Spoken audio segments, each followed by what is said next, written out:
This week, you heard Jimmy Kimmel right here on ABC thank Kentucky Senator Rand Paul for his stance on protecting free speech.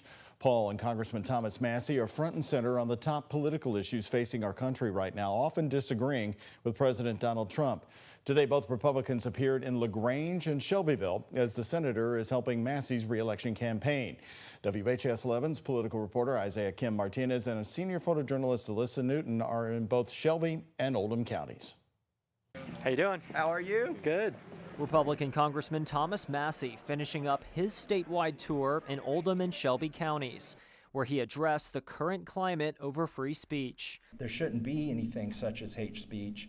There's hateful speech, but you should be allowed to say it. We want to know, if you're a hateful person, I want to know who you are. A self-proclaimed free speech absolutist, the Northern Kentuckian talked about the issue in front of a packed crowd in LaGrange. That's the only way to get to the truth, is to have two sides of the argument and let everybody talk about it. Thank you. Massie was joined by Republican Senator Rand Paul, who's endorsed Massie in his fight to fend off a primary challenger next year promised by President Donald Trump. And I'm not even sure the president's going to follow this all the way to the end. He doesn't like to back a loser, and if somebody gets in this race and they're not winning, I think he'll drop them like a hot potato. Trump has vowed to unseat Massie for his opposition to his big beautiful bill, strike on Iran, and of course, Massie's petition for the complete release of the Epstein files, which he now says he has the support to force a vote on the House floor next month. So when we go back to Congress, when we reconvene, I'll have 218 signatures, and we will get a vote on this. We followed along as Massie and Paul also made a stop at a distillery in Shelbyville.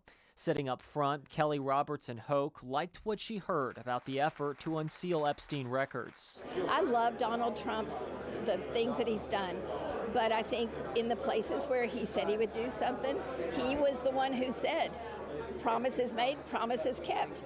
So in my mind, then that needs to go for the Epstein files too. Looming over all of this is a wide open race to replace Senator Mitch McConnell next year. I've said I'll keep all my degrees of freedom open till January. Massie has not said he's interested, but he also hasn't ruled it out. He gave this hypothetical involving Republican Senate candidate Daniel Cameron, who himself is rumored in D.C. to be a potential primary challenger for Massie's congressional seat. If Cameron got in my race and I got in the Senate race, I would start out as the front runner.